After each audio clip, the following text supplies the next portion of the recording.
You know all those parents who took their young kids to see Deadpool, then got super offended by how mature the movie was? Can the opening to Deadpool 2 just be him delivering a PSA on the movie rating system to all parents who don't know better? Now that would be incredible.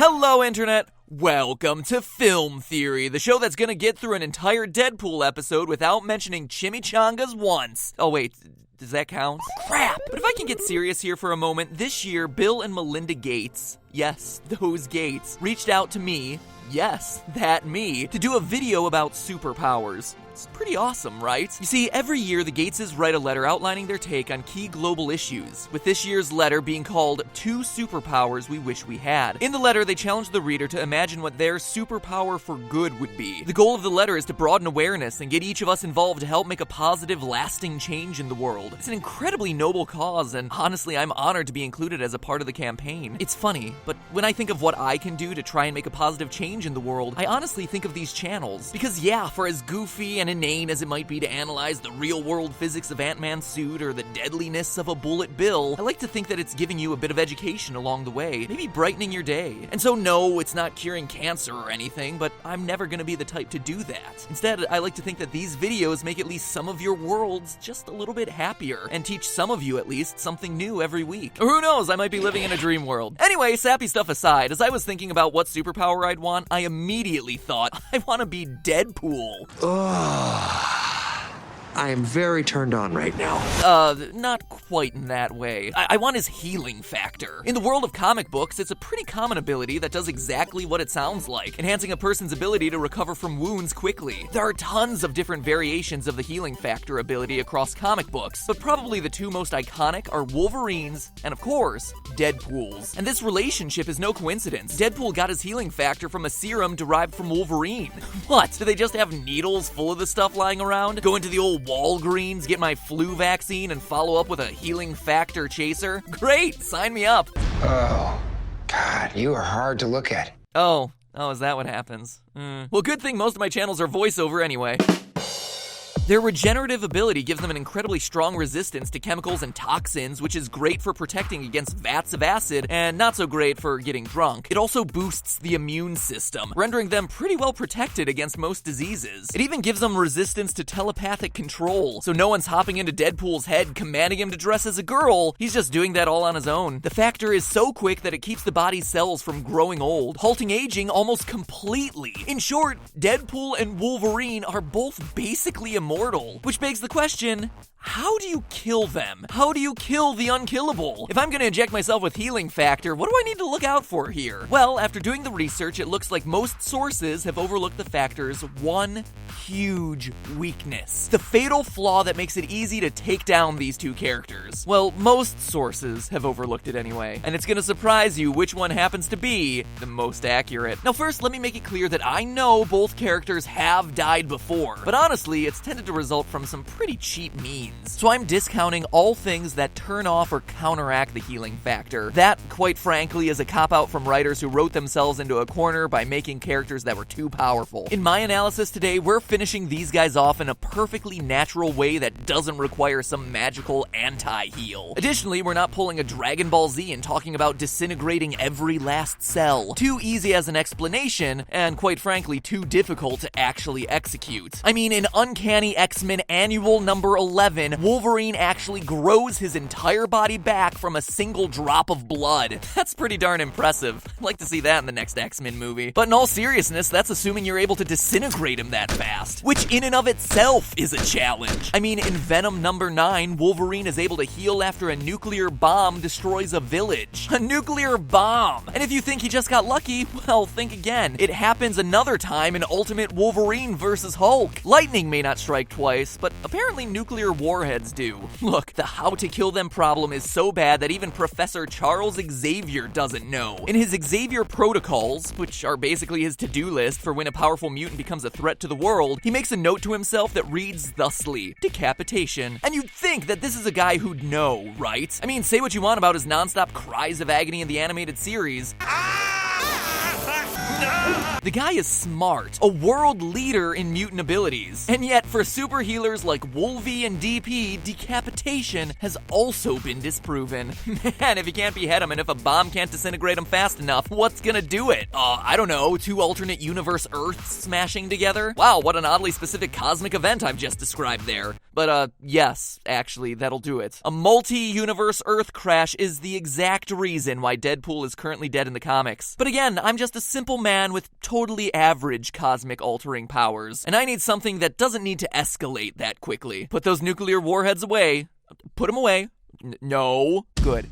Because the healing factor's weakness is much simpler than all of this. Wolverine, and especially Deadpool, are vulnerable to every single one of you viewers watching right now. And it all has to do with the brain.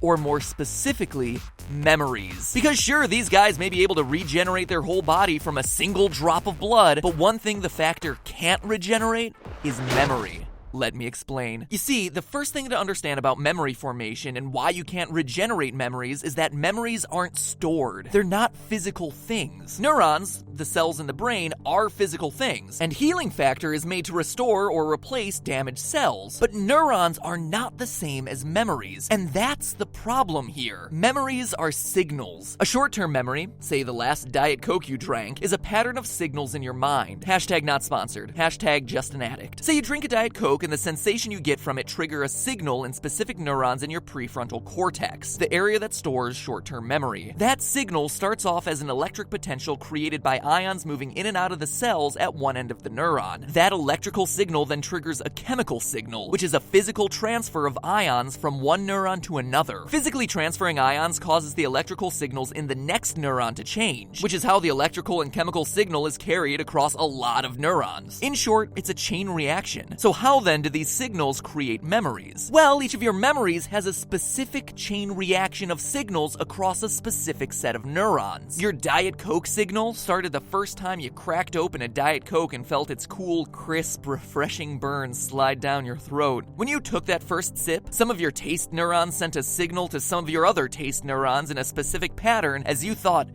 this is bubbly and habit forming. The pattern of neurons firing for your drinking Diet Coke memory is different from the pattern for your drinking orange juice memory or your tasting chocolate pattern. It's specifically your Diet Coke pattern, and it gives you a specific memory of Diet Coke. I swear this isn't sponsored. I just have a problem. Now, let me be clear. All electrical signals going on between two individual neurons is basically the same across the entirety of your brain. What makes something a memory is the specific set of neurons that are activated in association with a particular activity. The brain has 100 million neurons, so if a few of them are involved in each memory, the brain has the theoretical potential to store almost an infinite number of memories based on how many combinations of neurons there are and how many unique patterns of signals you can create. In this way, the brain is an incredible storage system. And how do these things get stored? Well, when you experience something once, a few of your neurons start a signal pattern. When you think back to remember that experience, your brain is actually recreating that same signal pattern again. When you've only experienced something once, you can only dimly recreate that pattern when you think about it, or it fades away pretty fast. If you want to improve your recall of that experience, you have to reinforce it. To do that, you have to experience it again. So you drink a second Diet Coke,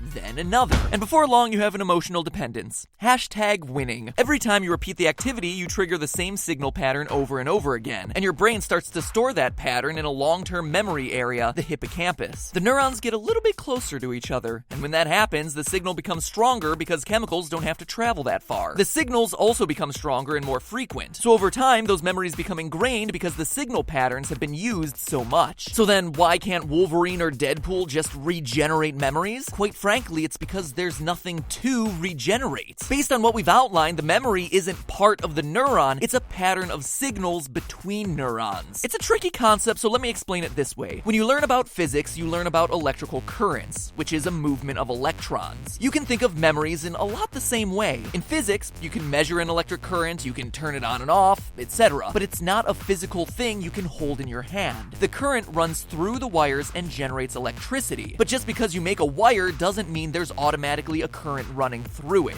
In humans, you can theoretically rebuild the neurons. They're a lot like the wires running all through the brain, but just having the neurons there doesn't mean that the right electrical pattern will run through them. Memories only happen when the specific neurons in your brain have already experienced something. New cells don't come equipped with memories. When you regenerate an arm or a leg or a creepy little baby hand, those are new body parts, and their function doesn't require you to have experienced something before. But newly regenerated neurons are like baby neurons. They're brand new. They're a blank slate, which is great because they're intact, but bad because only neurons with experiences have memories. New neurons have to start from scratch, even if they're all in the right place. To put it simply, our two super healers can grow back the brain cells, sure, but not the brain's electrical patterns. And as a result, they're a blank shell, a husk, a being without memories. Think about it. Sure, they may look like Wolverine and Deadpool, but they won't act like them. Without those neural connections, they lose the elite fighting training and arrogant personalities that make them them. It's something that, in my research, literally no one has addressed. Well,